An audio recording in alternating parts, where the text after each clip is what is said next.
Bonjour à vous, j'espère que vous allez bien, j'espère que vous avez passé une excellente journée. Je vous dis bonjour si vous êtes à Douala, si vous êtes à, à Brazzaville, à Kinshasa, à Bujumbura, à Paul-Gentil, à Libreville, à Dakar, si vous êtes à Abidjan, à Yamoussoukro.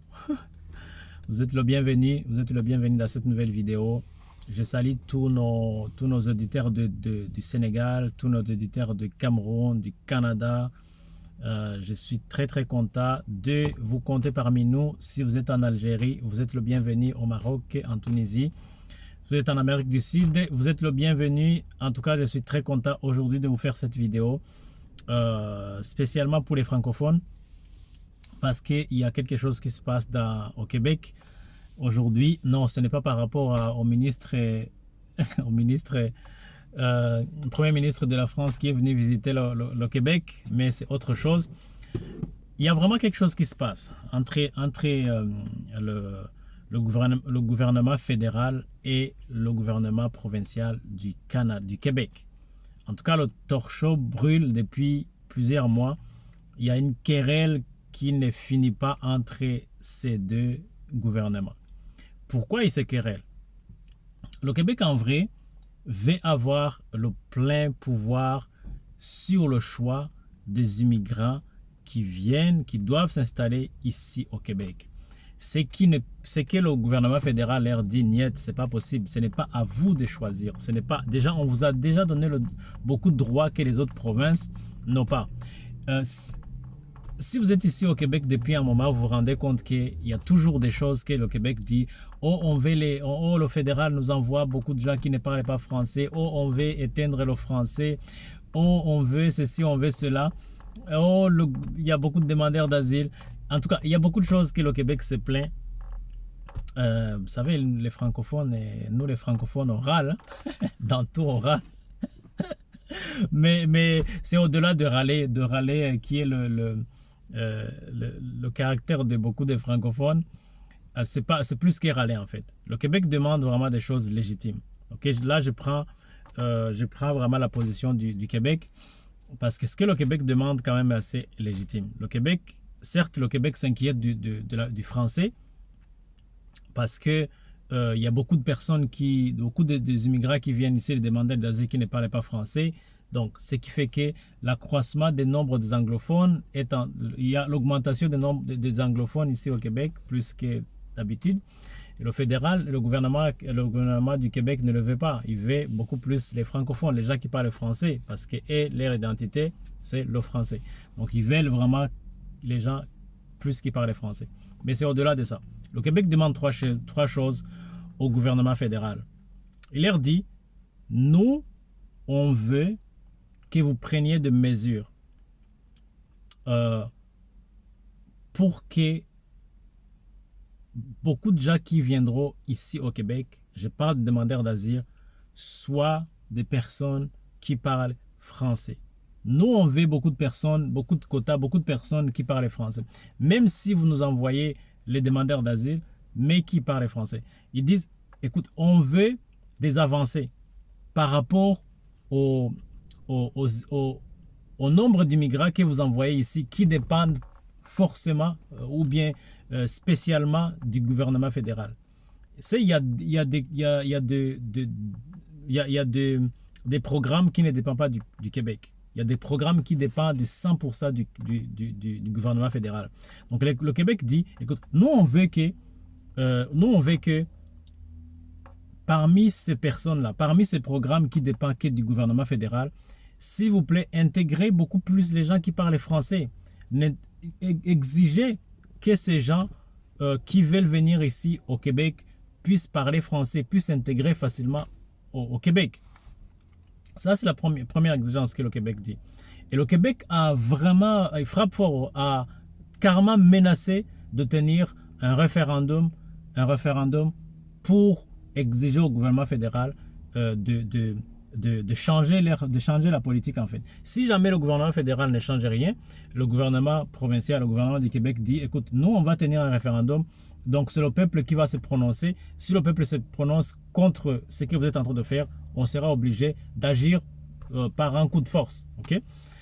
Donc, d'abord, le Québec demande au gouvernement fédéral de se fixer en fait, de fixer les limites pour tous les programmes qui ne découlent pas du gouvernement provincial, du gouvernement du Québec, de leur dire, écoute, nous voulons que vous fixiez des quotas des gens qui parlent français, nous voulons des règles qui vont aider à ce que les personnes qui seront choisies en tout cas, soient des personnes qui sont de plus en plus francophones. Ça, c'est la première chose. Deuxième chose, il dit, vous devez nous rembourser l'argent que nous payons pour des programmes de France, des programmes de francisation. Parce que toutes les personnes qui viennent ici, surtout les demandeurs d'asile ou d'autres personnes, ne sont pas forcément des francophones. Donc, le Québec engage des sous pour aider ces gens à parler français, pour apprendre la langue française à ce personne en question.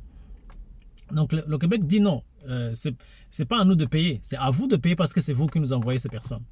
Donc, vous devez nous rembourser, vous devez nous donner l'argent que nous payons dans les programmes de francisation. Ce qui est légitime aussi. Troisième chose que le Québec demande, au gouvernement fédéral, écoutez, le gouvernement provincial demande ceci, il dit, écoute, vous devez réduire les immigrants temporaires. Vous devez réduire le nombre des immigrants temporaires, le nombre des immigrants non permanents. Donc, c'est ce que le gouvernement québécois demande. Parce qu'il y a beaucoup de personnes ici il y a beaucoup de personnes ici au Québec qui sont des résidents non permanents. Et ça, non seulement ça rend leur situation un peu précaire, parce qu'à chaque fois, ils doivent changer le permis. Quand ils changent le permis, il y a beaucoup de droits qui sont perdus. Ils ne peuvent pas changer l'employeur. Il y a beaucoup de choses qui fait que ce statut est beaucoup plus vulnérable, en fait, qu'un statut de résident permanent. Un statut de résident permanent, normalement, il te donne presque tous les droits qu'un citoyen canadien a, sauf voter, peut-être. C'est la seule chose, je pense, que tu n'as pas. Il doit y avoir d'autres choses, je ne suis pas spécialiste de droit, mais la chose la plus, je pense, le droit le plus important que tu es privé, si tu es résident permanent, je pense que c'est voter. Le droit de voter. Donc, le Québec dit, écoute, vous devez réduire le nombre des immigrants non permanents que vous nous envoyez ici. Ça, c'est ce qu'ils exigent. Et ils ont droit ils sont dans leur droit de dire ça. Ils sont dans leur droit de dire ça.